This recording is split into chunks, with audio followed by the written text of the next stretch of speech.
Dituria është stolia e të pasurve dhe pasuria e të varfërve. Kjo thonjë ndriçuese nxjerr në pa vlerën dhe rëndësinë e pamastë të diturisë në jetën e individëve, pavarësisht nga statusi i tyre social apo ekonomik. Për të kuptuar më tej thellësinë e kësaj thënie, do t'i drejtohemi Kuranit për shpjegim. Allahu thekson rëndësinë e diturisë në ajete të shumta. Në surën Zumer, ajeti 9, Allahu thot: "A janë të barabartë ata që dinë me ata që nuk dinë?" Ky ajet nxjerr në pa dallimin ndërmjet atyre që posedojnë dije dhe atyre që u mungon ajo, duke theksuar epërsinë e të parëve.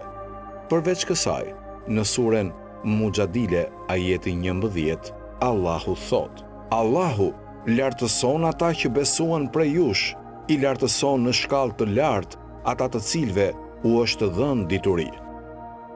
Ky ajet nxjerr në pas statusin dhe nderin e lartë që u jepet atyre që posedojnë dije dhe besim. Ai përforcon më tej idenë se dituria është një mjet i lartësimit dhe zhvillimit shpirtëror. Tani, le të mendojmë mbi mesazhin drejtues të përcjell nga Imam Aliu në këtë thënie. Së pari, deklarata pranon se njohuritë nuk kufizohen tek individët e pasur apo të privilegjuar, është një thesar i arritshëm për të gjithë, pavarësisht gjendjes së tyre financiare.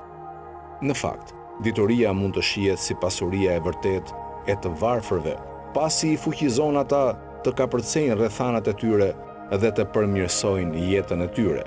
Për më tepër, kjo thënie nxjerr në pa fuqinë transformuese të diturisë. Shërben si një zbukurim për të pasurit, duke rritur karakterin e tyre dhe duke u mundësuar atyre të përdorin burimet e tyre me urtësi.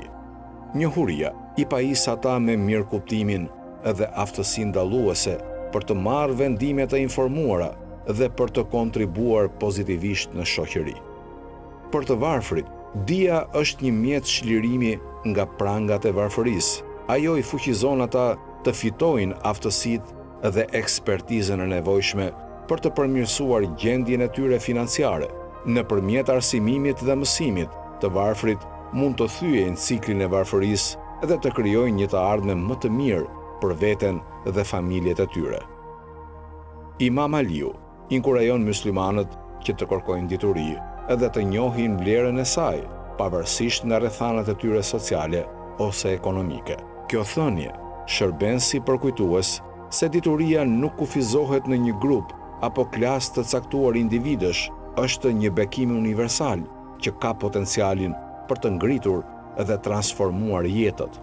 Si përfundim, thënia e Imam Aliut thekson rëndësinë e diturisë si një stoli për të pasurit dhe pasurinë e të varfërve.